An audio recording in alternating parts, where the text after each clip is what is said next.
Olá, seja bem-vindo, seja bem-vinda ao Parlatório aqui na TV Pai Eterno. Eu sou Wilker Oliveira e te faço companhia na edição de hoje. Esse é o momento de você conhecer histórias que inspiram e mostram que a gente pode mudar muitas realidades por meio do nosso trabalho.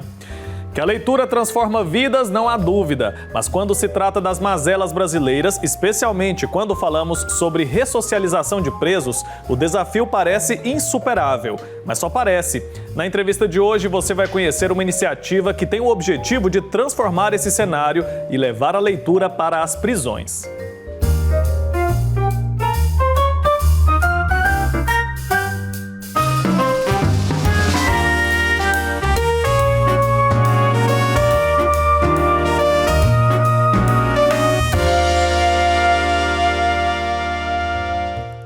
Eu vou conversar agora com a Rossali Beatriz Chioqueta, que tem um projeto incrível de leitura em presídios na perspectiva de levar aos detentos a socialização e um pouco mais de humanidade nesses ambientes tão hostis e que não recebem atenção devida, nem por parte do poder público, nem por parte da sociedade.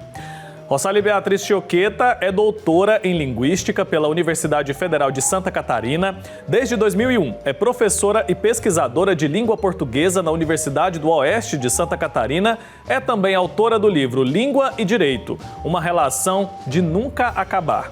Está lançando agora a obra Leitura e Cárcere, Entre Linhas e Grades, o leitor preso e a remissão de pena. Rossali, muito obrigado pela sua presença, é um prazer recebê-la aqui. Seja bem-vinda. Nossa, Wilker, a satisfação é toda minha, é uma honra eu estar aqui no programa Parlatório. É realmente uma alegria, uma satisfação. Muito obrigada pelo convite. Eu que agradeço pela presença, ainda mais para falar sobre um assunto tão importante e que a gente acaba deixando muito para lá, né? Para começar a nossa conversa, a senhora tem uma ampla experiência em educação. Queria que a senhora contasse para a gente qual que é a realidade que a senhora viu nas salas de aula, nas mais diversas etapas e por que o Brasil ainda patina na melhoria do ensino. Puxa vida, eu tenho uma experiência de 40 anos na educação e infelizmente, não há investimentos de políticas públicas para a educação. Nessas décadas todas, o que eu tenho acompanhado, o que eu tenho percebido é isso: entra governo, sai governo e, infelizmente, o cenário permanece. Mas não podemos perder a esperança. E também pude comprovar nesta pesquisa que eu realizei no Presídio Regional de Xanxerê com os apenados, e também observando os dados estatísticos da população carcerária nacional, há uma baixa escolaridade. O índice é bem elevado das pessoas das pessoas presas que nem sequer concluíram o ensino fundamental. Então, sim, precisamos mais investimento em política educacional. E na década de 1980, o Darcy Ribeiro, deputado do Rio de Janeiro, ele dizia que se não se investisse mais em escolas no Brasil, seria necessário a construção de unidades prisionais. E, infelizmente, isso foi uma sentença, né? Na verdade, ele só observou o que poderia ocorrer, que realmente a população carcerária nacional, ela ocupa o 3º lugar no ranking dos países que mais encarceram. Eu costumo dizer que não é um ranking honroso, porque talvez tenha faltado investimento também em educação, sabe, Wilker? É triste o cenário, mas é fato. Com certeza é muito triste. Então, o que você está dizendo é que a gente pode estabelecer uma relação bem direta entre o nível de escolaridade ou a falta de educação de qualidade e a nossa alta população carcerária. É porque os dados estatísticos que trazem, não é a professora Rossali que está falando. Os dados estatísticos evidenciam que a população carcerária possui baixa escolaridade. Então, emergiu isso da pesquisa, né? Os dados estão aí e comprovam. Nem 1% dos presos possuem curso superior. a maioria deles está lá nos anos iniciais do ensino fundamental. Perfeito. Conta pra gente como foi o processo de pesquisa para a elaboração desse livro. Daqui a pouco a gente vai tratar especificamente ali do conteúdo dele, mas me despertou muita curiosidade entender como que funcionou a dinâmica para elaborar esse trabalho. Algo que a gente não vê com tanta frequência, né? Esse livro que a professora, inclusive, está mostrando aí pra gente. Eu sou professora universitária, como você falou, desde 2021. E no curso de Direito da universidade aqui da minha cidade, que é Xanxerê, Santa Catarina, no curso de Direito eu coordenei por anos um projeto de extensão universitária intitulado Remissão e Cárcere, Direito e Cárcere e Remissão da Pena pela Leitura. Neste projeto, os alunos do Direito liam as mesmas obras que o preso da unidade prisional aqui, que é o Presídio Regional de Xanxerê. E, mediante um cronograma, os nossos alunos iam ao presídio e faziam a mediação dessa leitura. A partir disso, quando ingressei no doutorado na UFSC e comentei com o meu professor orientador, o Dr. Sandro Braga, ele falou: Rossali, a tua tese está aqui, porque linguística é a ciência da linguagem. Então, a teoria que ancorou esse meu estudo foi a da linguagem, da análise do discurso. O livro, ele traz vários capítulos, né? Claro que eu faço análise das falas dos presos, eu entrevistei os presos que mais leram. Mas, a partir desse contexto, emergiu muitas questões. A questão de quem é o preso que está na unidade prisional do país, que está custodiado pelo Estado. Também eu trago um pouco sobre como é esse projeto de extensão. Na época, foi bem de vanguarda. Havia a recomendação número 44 do Conselho Nacional de Justiça, era só uma recomendação. E então, a legislação, assim, ela estava engatinhando, digamos assim, porque foi a lei de 2011. É a lei de execução penal, que este ano completa 40 anos, mas em 2011, especificamente, houve essa disposição da lei em poder diminuir os dias da pena pela leitura e pelo estudo. Até então, era pelo trabalho, né? E aí, havia essa recomendação. Aqui não foi de vanguarda, porque não havia projeto especificamente. Hoje, o Estado de Santa Catarina possui, a partir de 2018, no Estado de Santa Catarina, há o projeto Despertar pela Leitura. Então, isso faz com que todas as unidades prisionais do Estado estejam amparadas com esse benefício, mas na época não havia. Perfeito. Então, foi no contexto desse projeto, sabe? Entendi. Perfeito. Para a gente entender e explicar para quem está em casa, existe, então, na lei, essa possibilidade de o detento que, a cada livro lido, ganhe uma remissão, ou seja, uma diminuição na pena. É isso? É isso. A lei prevê, agora nós temos a recomendação número 391 do Conselho Nacional de Justiça, né? Então, essa resolução, prevista na lei, ela concede 4 dias de diminuição na pena a cada livro lido. Entretanto, pela lei, o preso só pode ler 1 livro por mês, 12 livros por ano. Mas, na maioria das situações que a gente percebe, eles se envolvem tanto com as leituras, com as narrativas, eles gostam, que eles leem mais. Embora não diminua os dias da pena, eles fazem outras leituras, eles leem além do que é permitido, né? Perfeito. Nesse ponto que eu queria chegar agora, a gente tem, portanto, aí escancarado que é falta de oportunidade, né? Que muitas vezes esses detentos acabam não prosseguindo ali com o ensino. Porque depois que eles são imersos nessa realidade, eles acabam se interessando bastante sobre isso. Qual que é o impacto que a senhora percebeu durante a sua pesquisa da leitura na vida desses detentos? Então, os presos, num primeiro momento, assim, eu fiquei espantada com o vocabulário deles, havia presos que tinham um vocabulário melhor até do que dos estudantes de direito. Então, os presos, eles realmente se envolveram com a leitura. Num primeiro momento, pode-se pensar que eles estivessem ali lendo só para sair antes da prisão. Eu só vou ler para poder remir os dias da pena, para não estar mais aqui atrás das grades. Mas a leitura, ela tem esse poder, essa potência de envolver, de fazer com que, inclusive, vários relatos deles, eles se sentiam mais calmos, eles se sentem mais calmos após a leitura.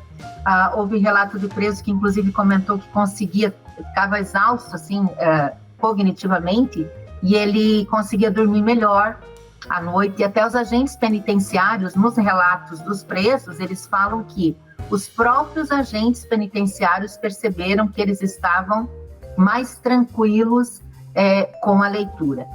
E absolutamente impressionante as obras que eles leram. Eles leram Crime e Castigo, do Dostoiévski, Os Miseráveis, do Victor Hugo, entre outras obras, né? O Admirável Mundo Novo, do Aldous Huxley, A Revolução dos Bichos, do George Orwell, entre outros, né? E eu ficava impressionada com a narrativa deles sobre os próprios personagens. Eles se identificaram muito com personagens, por exemplo, o Raskolnikov, do Crime e Castigo, que ele cometeu um crime e foi preso por isso. Eles se identificaram também com o Javert, dos Miseráveis, do Victor Hugo, que ele ficou preso 19 anos porque havia roubado um pão. E então, essas situações, um preso, inclusive, ele comentou que é um paradoxo para nós, porque nós desligamos a TV para fazer leitura. E ele é um preso regalia, então é aquele preso que trabalha para os outros presos e para os agentes dentro da prisão. Então, por isso, a cela dele podia ficar com a TV ligada das 22 horas até meia-noite. Entretanto, a luz tinha de estar apagada. 22 horas, as luzes todas são apagadas na unidade prisional. E o que ele fazia? Ele lia com a luz tênue da TV. Então, a possibilidade dele fazer leitura era com a luz da TV. Então, um paradoxo assim diferente, um contrassenso do que a gente faz, né? Mas a leitura com certeza impactou os presos, sim. E muitos têm relatos assim da fruição, porque a fruição é, digamos assim, o deleite, é curtir.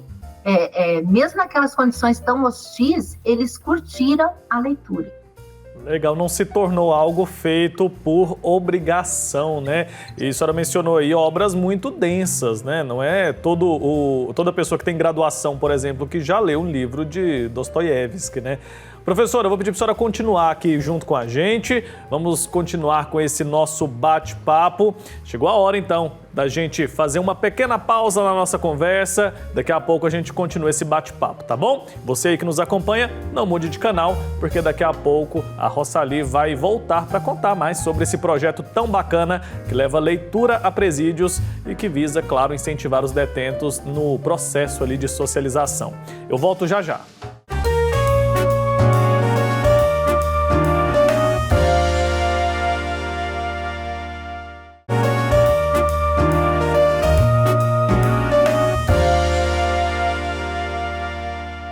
Doutora em Linguística e escritora, está lançando um livro mostrando a realidade dos presídios brasileiros e conta o duro cenário encontrado. Mas as páginas dos livros podem transformar o mundo de pessoas tão esquecidas pela sociedade. Rossali, nossos presídios estão preparados para esse aparato ali de receber bibliotecas e trazer esse ambiente de cultura e socialização aos detentos? Infelizmente, o acervo das bibliotecas, ele é ínfimo no Brasil todo. Algumas exceções, claro, né? Mas o acervo das bibliotecas é muito pequeno. Não há bibliotecário para atender as bibliotecas prisionais. E então é deficitário, sim. E o livro Leitura e Cárcere entre linhas e grades, o leitor preso e a remissão de pena. Nessa obra, o que a senhora traz de mensagem e qual que é o impacto que pretende criar, especialmente no ambiente externo às prisões? E, digo mais, a quem esse livro é voltado? O livro Leitura e Cárcere, ele é voltado, sim, para o público técnico da linguística, da análise do discurso, é voltado ao público do direito, mas ele também é voltado para o público leigo, para todas as pessoas que se interessam pelo tema e que têm sensibilidade para fazer reflexões. É importante a gente considerar que a pessoa que está presa atrás das grades é um período que ela vai passar lá. Felizmente, no Brasil, não há nem pena de morte, nem prisão perpétua. Então, o preso que está atrás das grades hoje, ele vai voltar para a convivência na sociedade. E como ele estará? Há um deputado da Bahia que ele diz assim: hoje o preso está contido, amanhã ele estará contigo na sociedade. Então, eu penso que é interessante, sim, a gente fazer essas reflexões, dar visibilidade para esse tema, e o livro traz essas reflexões. Professora, nas entrevistas com os presos, teve algum relato que chamou sua atenção? Houve vários chamaram a atenção, vários. Estar numa unidade prisional, ser pesquisadora, eu também faço parte da pastoral carcerária, eu vou todas as semanas lá, já foram muitas as lágrimas, a gente se faz muitas reflexões, né? Então, mesmo o processo da pesquisa, eu falo que é pesquisa-dor. Então, a pesquisa, ela traz essa questão da dor, pode ser a dor emocional, pode ser a dor física de você ficar numa cadeira muito tempo, a retina do olho fatigada, as costas, a lombar machucada, etc. Mas a dor emocional também, de ver algumas situações. Então, entre uma delas que me chamou muito a atenção, foi o relato de um preso que foi baleado pelo próprio pai quando ele tinha 9 aninhos. Ele tinha 9 anos, ele estava cansado de ver a mãe ser espancada sempre pelo pai, e ele vai defender a mãe e o pai atira nesse menino. E hoje esse menino está atrás das grades, né? Então, a gente percebe, Wilker, que a família, ela é realmente sociedade. Nós precisamos de lares estruturados. Nós precisamos que as pessoas se preocupem com os valores da família. Eu acredito, a partir da pesquisa e desses anos todos, eu acredito que a família é o alicerce, é o pilar de sustentação. Então, na minha pesquisa, nas entrevistas, eu pude perceber nas falas deles que a maioria deles tem o lar desestruturado. Então, essa entrevista que essa criança de 9 anos foi baleada pelo pai foi que me impressionou bastante. Inclusive, eu precisei respirar para eu continuar com o roteiro semi-estruturado que eu tinha da pesquisa. Olha só, interessante mesmo e muito forte, né? Um relato como esse, você ouvir isso de uma pessoa, e eu acho que esse tipo de conversa tão direta como a que a senhora teve com esses detentos, acho que nos mostra e nos faz ter essa ideia de que ali se tratam de várias histórias, né? Cada um tem uma história específica, uma história particular. Claro que uma coisa não vai justificar a outra, né? A gente não está aqui dizendo isso, mas entender que ali se trata de uma pessoa que tem um passado, que tem uma história, acho que ajuda a gente a humanizar um pouco mais esses ambientes tão complicados por vários motivos que são os presídios aqui no Brasil. E sem investimento, sem projetos, acho que é muito difícil a gente ressocializar pessoas que foram detidas aqui no nosso país. A gente tem um problema gravíssimo quando o assunto é esse e a gente precisa de iniciativas voltadas a mudar essa realidade, com certeza. E, de fato, a senhora acredita que a leitura tem o poder de mudar a mentalidade dessas pessoas, de fazer com que elas, quando saírem dessa condição, que a senhora já mencionou, provisória, né? A pessoa vai passar um tempo ali, mas depois ela vai voltar para a sociedade. A senhora acredita que a leitura, por si, ela tem a possibilidade de mudar a visão e mudar o futuro dessas pessoas para que elas não retornem no futuro para um ambiente de prisão? Então, eu acredito piamente nisso, porque eu vejo assim que a palavra esperança, ela tem de habitar. A irmã Petra, da Pastoral Carcerária Nacional, ela fala muito da utopia, a utopia, né? Então, não sei se é utópico, mas eu acredito no poder de transformação da leitura, sim. E vários presos, nas entrevistas, eles dizem que eles passaram a sugerir que as esposas em casa comprassem livros para os filhos. Eles não haviam recebido livros dos pais, mas eles estavam recomendando que os filhos recebessem livros. Eles relatam que criaram o hábito da leitura e que se fosse mesmo para ler sem a possibilidade da remissão, que eles gostariam de ler. Claro que esse contingente não é, digamos, o 100%, né? Mas é um percentual bem significativo. Então, penso que a gente precisa ter essa esperança, sim. É uma ação, é uma possibilidade. Então, é uma mente que está bem ocupada naquele momento e fazendo várias reflexões. Ele, assim, mesmo que ele não, ele melhora o vocabulário, ele melhora a comunicação, ele não fica com tempo ocioso, entre tantas outras vantagens, né? Com certeza, mas a gente sabe que nem tudo são flores, né? Tá muito longe disso. Fala pra gente sobre os desafios que a senhora enfrentou para fazer essa pesquisa e para a construção desse livro. Então, sabe, Will, que nesse momento eu vou fazer essa minha fala, ao falar dos desafios, respondendo a tua pergunta sobre os desafios, eu vou trazer o poeta português, o Fernando Pessoa. O Fernando Pessoa, ele diz que somos todos anjos de uma asa só. Somente poderemos voar se nos abraçarmos uns aos outros. Então, eu quero aqui dizer que somos interdependentes. Sozinhos nada conseguimos. Eu acredito muito em Deus, em Nossa Senhora, e acredito também que Deus vai conectando as pessoas. Por que eu fui escolhida dentre um corpo docente tão valoroso do curso de Direito? Por que eu que recebi o convite para coordenar esse projeto?